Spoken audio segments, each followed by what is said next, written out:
Hello, everybody, and welcome back to another episode of Wide with Declan. As always, we will discuss NASCAR related topics, so let's get right into it. Our first topic is the big news story of the week: the Front Row Motorsports and 2311 Racing lawsuit continues. NASCAR is thinking about possibly cutting the charters from 36 to 32. Obviously, that would mean shorter fields, so I'm not a fan. The more cars on the track, the better. And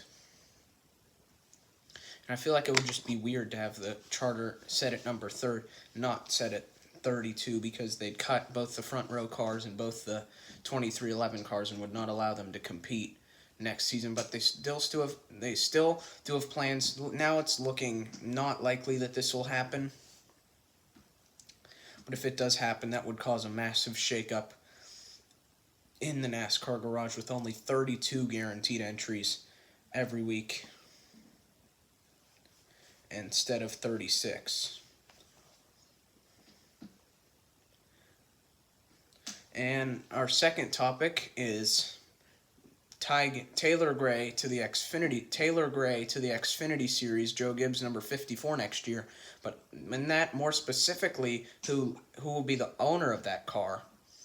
So ever since Ty Gibbs stormed onto the scene in 2021 in that 54 car, won a couple races, and then went on to win the championship. Got promoted to full-time in 2022 and won the championship in that very same year. Got promoted up to Cup 2023, won the Rookie of the Year. Now he's not just a driver but also an owner, as Ty Gibbs will be the owner of the number 54 Xfinity car with driver Taylor Gray in the 2025 NASCAR Xfinity Series campaign. And maybe this might mean it's becoming Ty Gibbs Racing once and for all. And our third topic is RCR, Joe Gibbs Racing selling documents to Richard Childress Racing.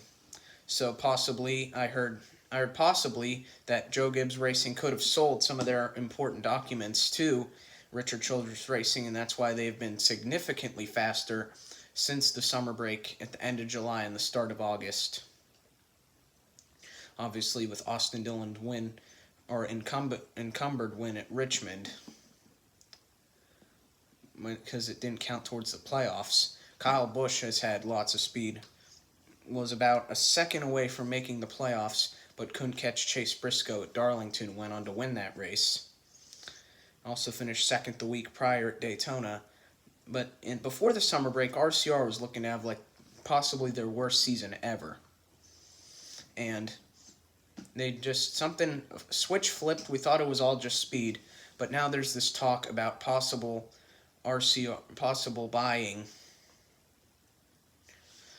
of charters from Joe Gibbs, or documents from Joe Gibbs Racing. They could be expanding to 3 charters next year, but they're one of the more unlikely candidates to get that final Stewart-Haas Racing charter. And that does it. No, and that doesn't do it, but that brings us to our weekend prediction. The Cup Series heads to Las Vegas Motor Speedway, where Kyle Larson, Denny Hamlin, Christopher Bell, Tyler Reddick, drivers who are really good at these types of racetracks, will battle it out for the race weekend. They will battle it out because they're some of the best at this track. Obviously, Kyle Larson won the spring race here, the March race here at Las Vegas Motor Speedway. And your long shot of the week, your long shot of the week, brought to you by Original Big Shot Bob's. We have got, I'd say Ross Chastain has been a long shot this season, considering he's not been doing as well as we had expected him to do at the start of the year, but he does have really good at 1.5 mile tracks, so look out for the one to be a good car this week. And right before we ended, I want to give another special shout-out to Grayson's NASCAR. He asked this week for another shout-out, and there you go. You're welcome.